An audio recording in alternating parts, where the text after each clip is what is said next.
Jimmy Buckler and myself, I told my wife I was going to a job interview that day, and we actually went to the horse sales. And when I got home that night, she wanted to know why, you know, how the job interview went and what happened, and I told her, you know, it wasn't the sort of job I wanted. And little did I realise she'd been watching the news, and Jimmy had his hand up a few times, so yeah, she was a bit upset about that. But speaking of limelight, the whole era of the South Melbourne move to Sydney, I mean, there's so many sort of aspects of that we can talk about, but being taken out of the suburban sort of VFL culture that was existing at the time, the competition we had, and thrusting young men into a city like Sydney, sort of uncharted waters, there must have been it must have been a whole new life for some, and you were what, 18 or 19 at the time. It must have been an incredible change of life, not only just your football, but change of life for you guys. It was certainly an eye-opener walking through King's Cross anyway. But, was it the first time you'd been to Sydney? Had you been up there before? No, no, and most of us hadn't, you know, most of us hadn't been up there at any stage. But yeah, look, it was a culture shock, because the thing was, you got up there and there was no football. I mean, you had to look back. You know, I mean, you may get one or two small articles in a week of press, and that'd be about it. And so from that side of things, you're divorced a lot from the criticism and the different aspects that you can get in the Victorian side of things.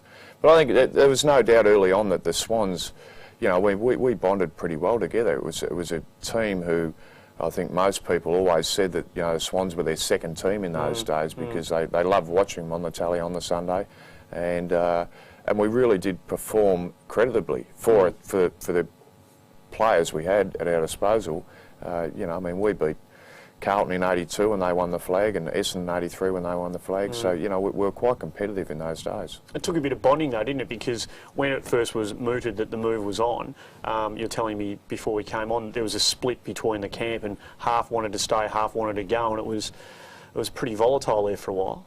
Yeah, look, there's no doubt about it. You know, I mean, it was a volatile situation right through the club, members, the whole lot. So it was a strange set of affairs, and it was probably a pity in a lot of ways. I mean, we didn't really want to go, but we saw that as our only option, and the players who wanted to make the move could see that the red and white colours wouldn't exist if we had have stayed here at South Melbourne. So yeah, it had to be done.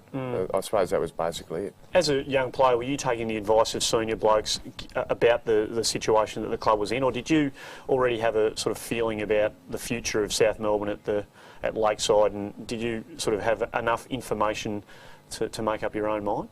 Well, I suppose, you know, in any aspect you want to be successful, and down here we weren't going to be successful. So it was a matter of making a move, you know, hopefully generating more support, more members, more money, and being more successful. And I think that, you know, it's taken a long road, but the Swans are well on the way now anyway. How tough was it pioneering that whole thing? I mean, now we're sort of accepted the national comp, and it's really moving towards Port Adelaide coming in next year, and it's really on the up and up. And it's going to take another probably 10 years before it gets to where the initial vision wanted it to be. But as the pioneer, as a group of young blokes who went up there to start the whole process going, how difficult was it? Oh, well, look, you know, I mean, there's no doubt that we were just tossed up there and left to our own resources. So it was very tough in the early days, but it probably bonded the players a lot closer, because all we had up in Sydney, no one had family or anyone up there, so all we had was each other. So we became very close-knit and pretty tight up there, which was probably indicative of the way we played. We'll be back with more. We'll just go to a short break. We'll be back with more David Rhys-Jones on 101.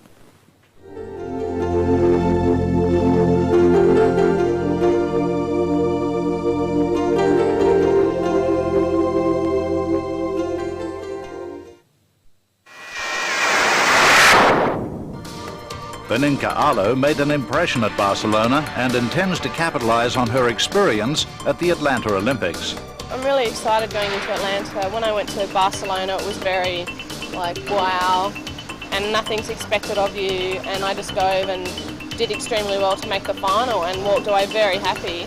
But this time I know there's a lot more on my shoulders, but yeah, as you say, anything can happen on the day, and if you're having a good day, then you never know. Perth-born and raised, Beninka now trains and lives in Brisbane and has given up much in search of Olympic glory. Absolutely. Oh, I love it. I can't wait to get my tracksuit and all of that sort of stuff. Just, it's the most I feel so patriotic at something like an Olympics, because then you're walking around, as soon as you see someone else in Australian gear, you don't even know who they are. You're like, oh, how you going, and good luck or whatever, and you feel so proud to be an Australian.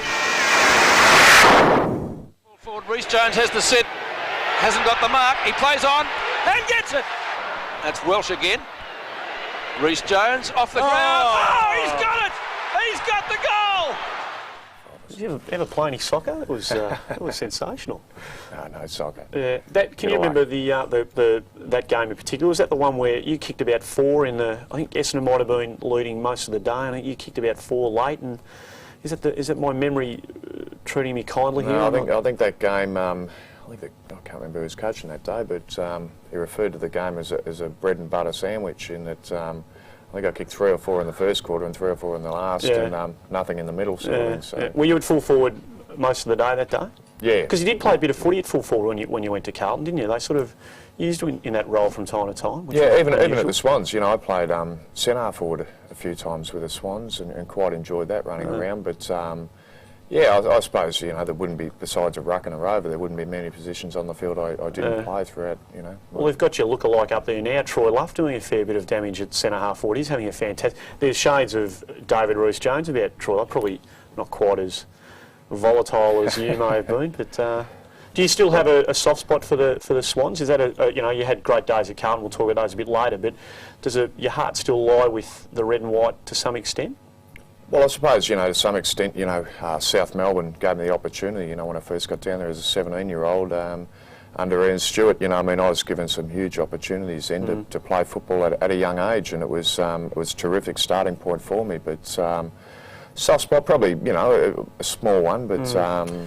Was it soured by your departure? I mean, we got the impression of you being born and bred with the red and white to some extent, and they did give you a start in the league footy.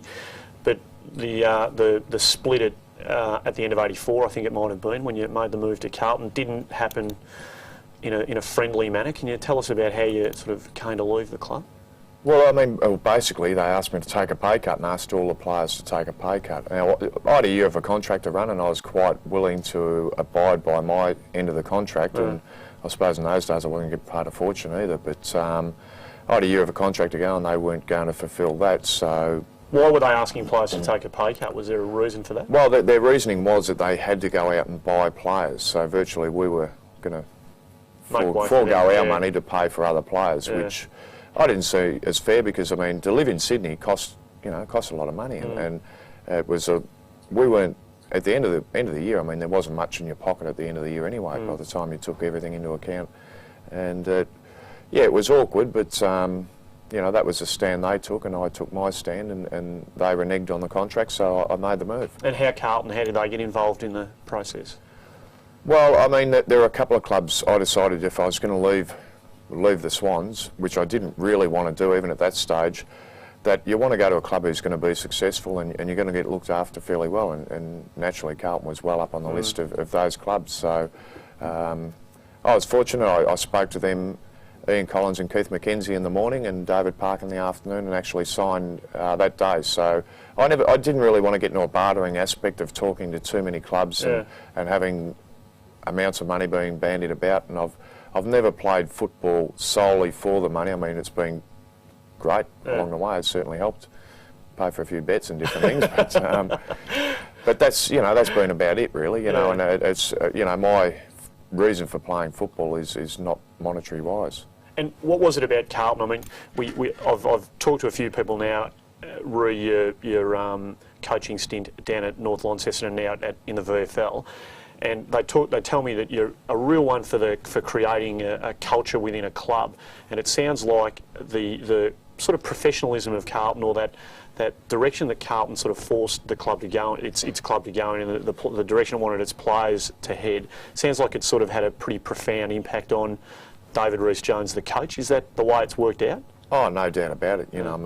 Carlton is a fantastic club, and the pressures on you to succeed are immense, and that's great. That's healthy, as long as it's all kept in perspective, of course. But I think they just got some fantastic real traits about the way they get things across and really want you to win. And success is what footy's about, and you know, being close enough's not good enough for Carlton. They want to be number one, and it's really a good, healthy attitude to have. What was it like at the end of '86 when you lost the grand final pretty conclusively? Hawthorn won that pretty easily. What was it like around the club in the lead up to '87? With, you know, Walls had been there for his first year, I think, '86, and his second year, '87, leading into what would become the premiership year and the Norm Smith year for you. What was it like leading into that season with that grand final loss hanging over your head? Well, I suppose, you know, from our aspect, it was pretty exciting. We'd made it. We'd gone through the grand final process. We did get beaten, but we had, you know, we had some magnificent young players then. Kernahan and Bradley and guys like that had, you know, only just started, had their first year. Silvani was another one, just had his first year that year. Was the other one that people forget about a lot. Motley, you know, I mean, but then, I mean, we recruited guys such as Mark Nailey and Dorotich and that the following year. So, you know, I mean, it was, you know, it was a real positive sign for the future that we could go on and take that extra step. How I'm using this word, how profoundly was the player group at Carlton in '87 affected by what happened to Peter Motley and Des English and with his battle with cancer? How much of a motivating factor were they? I know that a couple of players up on the dais, when they accepted their medals, pointed to it. Some in Peter Dean, probably in a manner that he'd like to forget. But was it something that you sort of carried with you for the whole year?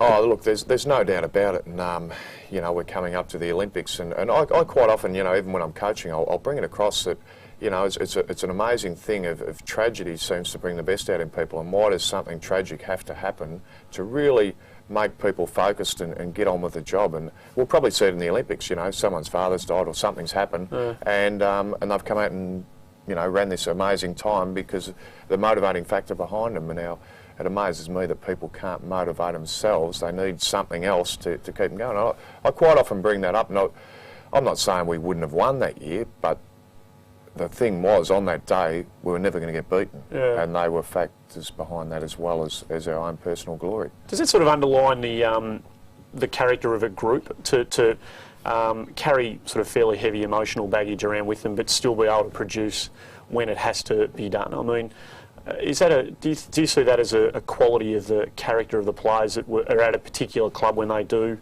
honour, you know, something like that? You know, I think most teams would be the same, and you know, when you've got a group of people and they're hit by tragic circumstances, definitely they're going to pull together and you know, get the job done. So it really does bring out the best in people, and you know, it was shown that year anyway. Bit more to talk about. We'll be back with more David Rhys-Jones on one-on-one after this break. Very important we're switched on early though, fellas, all right? They're going to be coming out 100 miles an hour. Come on, get it in your head now. Get it in your head now. We're going out now. Get it in your head. We're going to hit them twice as hard. Come on. Inspirational stuff, Rhys. Oh, wow. Now, hitting people twice as hard, it is amazing that we've got through a half hour with you, and that is the last of the video that we're going to see you, without seeing the Dennis Banks incident. Now, you must have slipped the producer something special to have avoided that. Well, you've brought it up. Well, we can't let it go. We can't let the half hour go. Well, the whole point of it, you know, that one is probably it shows that, you know, I was probably a victim of as many as you know, the highlighted ones that I was. Well, did you give as good as you got throughout your career? Definitely not. Were you? I copped some bloody rippers, you know. But were you on the receiving end because of things that you had done initially, or was it just that you were such a great player that tactics from the opposition camp demanded that take him out of the game at any cost? Oh no, look, I was pretty antagonistic out there, and I reckon I drove a few of them mad at times. And was it verbally, or was it physical at times? I mean, obviously it was physical at times, but were you more sort of a verbal antagoniser of players? Oh, look, I'd do anything. I'd do absolutely anything out in the footy field to win. So, or, you know, get over your opponent, whatever edge you could get, you tried. Maybe I lost concentration a few times and went a little bit overboard, but... Well, what led Dennis Banks to do what he did to you at the MCG that day? Can you tell us what you had done to Dennis Banks? Banksy copped an accidental one early on. Accidental, you know, being the key word here. Exactly, exactly, an accidental one early on, which required about 7 stitches, but that was just one of those things that, you know, it was... Yeah, accidental in the course of and knowing Banksy as I do, you know, there was going to be some recourse in the not too distant future, and he didn't wait long either. I wish there had been a blood rule in those days. Yeah, he might have been offered. Yeah, exactly right. Another great one, well, great in inverted commas, was, and I wonder if this had something to do with the attempted pay cut that the Swans wanted some of you blokes to take, because in 88 or 89 there was a great game of footy up at the SCG, which unfortunately Sydney defeated Carlton in. And in the first quarter, a bloke who is now actually a champion at Carlton by the name of Greg Williams did accidentally, according to him, land a blow on your cheek, which I believe broke your jaw. Now, can you take us through the course of events that occurred from that blow being landed, the conversation you had with the doctor at quarter time, and what happened in the second quarter?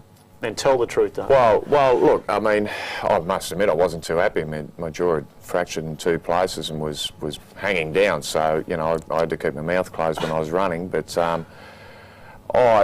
I knew what, you know, I knew I was in a bit of strife there, and I knew with the jaw sort of wobbling around your head, you know you're in a bit of trouble there. But I had a word to I had a go at Williams before that, and I was a bit wary when I did. The funny thing was, he didn't get reported. I got reported twice after that for just having a bit of a dip at him, and hadn't landed anything. But but I suppose I went in at quarter time, and the doctor wanted to have a look, and I told him my jaw was broken. And you knew that already without him having to tell you? He didn't have to look. I knew what had happened. So I just asked him how many weeks you missed with a broken jaw. Yeah.